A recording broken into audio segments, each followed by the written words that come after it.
Hello বন্ধুরা, আজকে আবার একটা ভিডিও নিয়ে হাজির হয়েছি। তো আজকে যেটা করেছি ভুট্টার কাটলেট বা কর্ন কাটলেট। এটা একটা হেলদি কাটলেটের রেসিপি, খেতে খুবই টেস্টি হয় আর বানানো খুবই সহজ। আর যারা একদম খুব হেলদি খাবার খেতে ভালোবাসেন কিন্তু একটু চটপটে, তাদের খেতে এই কাটলেটটাও তৈরি করে খেতেই পারেন এইভাবে। তো কীভাবে করেছি সেটাই শেয়ার করেছি, তো এই ভিডিও দেখে নিয়ে যায়।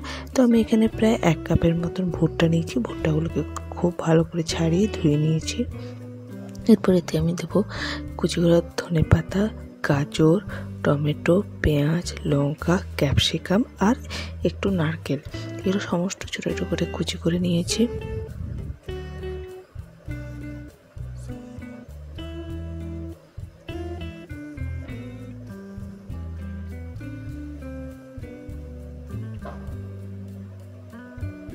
এরপর এতে দেবো একটা বড় সাইজের আলু, যেটাকে সেদ্ধ করে নিয়েছি, যেটাকে আমি গ্রেটারের সাহায্যে গ্রেট করে দিয়ে দেবো।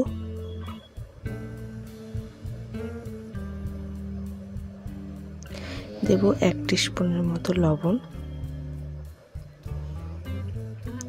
1 টিস্পুন জিরে গুঁড়ো, 1 টিস্পুন ধনে গুঁড়ো আর 1 টিস্পুন রেড চিলি পাউডার দেবো। বড় চামচের 1 চামচ বেসন আর 2 চামচ দেবো চালের গুঁড়ো। ভালো করে সমস্ত কিছু একসঙ্গে মাখবো। যদি এখানে একটু বেসন বা চালের গুঁড়োর প্রয়োজন হয়, সেখানে আপনারা দিতে পারেন 1 চামচ বেসন আর 1 চামচ চালের গুঁড়ো। তো আমি যেটা দিয়েছি সেটা দিয়ে হয়ে গেছে, আমার আর লাগেনি। তো এভাবে টাইটভাবে ডোটা তৈরি হয়ে যাবে যেরকম হয়েছে। হাতে একটু তেল বুলিয়ে আমি এরপর কাটলেটগুলো তৈরি করে নেব। তো গোল গোল করে তৈরি করব। আপনারা চাইলে চ্যাপ্টা বা লম্বা আকারও দিতে পারেন।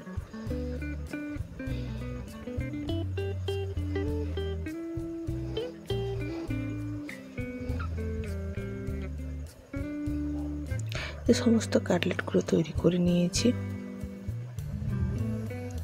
এরপর আমি একটা বাটিতে নেব 4 চামচের মতন দই,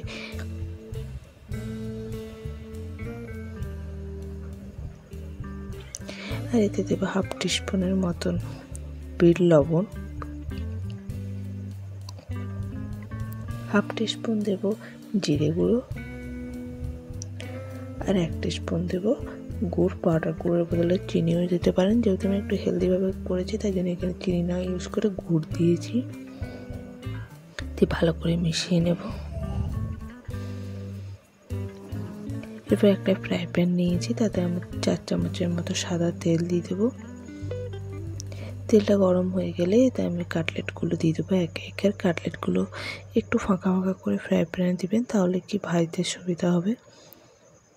তো একদিকটা ভাজা হয়ে গেলে আরেক দিকটা এইভাবে পাল্টে দিতে হবে আস্তে আস্তে করে, যাতে চারদিকটা ভালোভাবে ভাজা হয়। তো কাটলেটগুলো ভাজা হয়ে গেছে, এবার এগুলো আমি ফ্রাই প্যান থেকে উঠিয়ে নেব।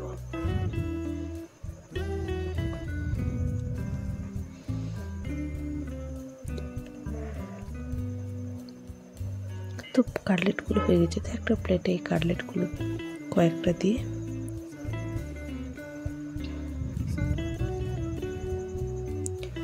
উপর থেকে দইয়ের যে আমি করে রেখেছি সেই দইটা উপর থেকে দিয়ে দিব।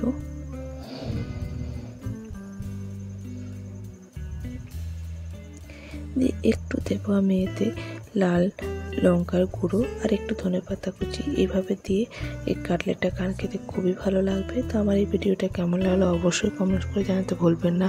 আজ এই পর্যন্তই, নমস্কার।